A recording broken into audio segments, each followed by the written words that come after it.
บ่เลี้ยวดอกถ้าบ่แถมเอาสุดท้ายกุหลาบแดงเนาะเอาตามคำขอครับผม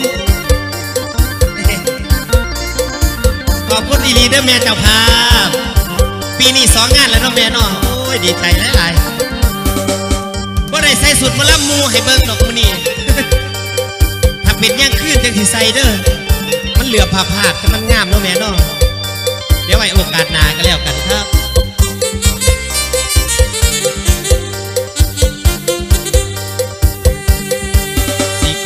วันวาเลนไทน์ของวันจากใจที่มอบแด่เธอจากใจดวงนี้ที่มันละเมอคิดถึงเธอไม่มีวันลืมกลาสีแดงที่มอบแด่คุณเพื่อเป็นไออุ่นเมื่อยามคนเหงาฝากไปกระซิบหัวใจเบาๆเมื่อยามคนเศร้ามันคงพอเลิกคลาย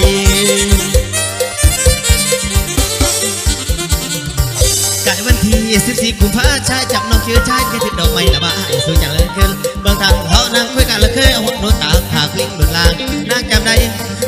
หรือว่าลืมละบอสาถือที่พอวันนั้นแม่ใครหัวใจพี่มอบเป็นนางหัวใจพี่มอบเป็นนางกุหลาบที่แดงวันละวาเลนไทน์ดวงจิตของพี่สบายดวงจิตของพี่สบายถึงเป็นกระต่ายไม้จันก็ยอมตอมเมื่อใดสิลดเมื่อใดสิพลอาจารย์จัดบนฟ้ากระต่ายยังปรารถนากระต่ายยังปรารถนาวันใดจะทาสลดลงพื้น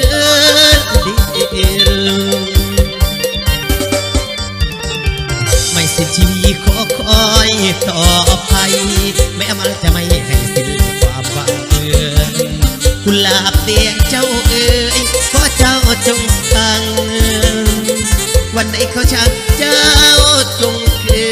นมาขึ้นมาบ้านเฮียนสันคือเก่าขมิดนะเจ้าคือเยาอย่ารอให้ขึ้นพอคนส่งเดินนะให้ขึ้นพอคนส่งเดินนะขันจะมาว่าใจไอ้ส่งขึ้นเนาะส่งขึ้นเดินนางนองสำหรับน้ำชัยสิไปขึ้นห่านอีกทุ่มหนึ่งโอ้ยจะแม่นพี่น้องเอ้ยว่าสิบ่รับงานกับบ่ได้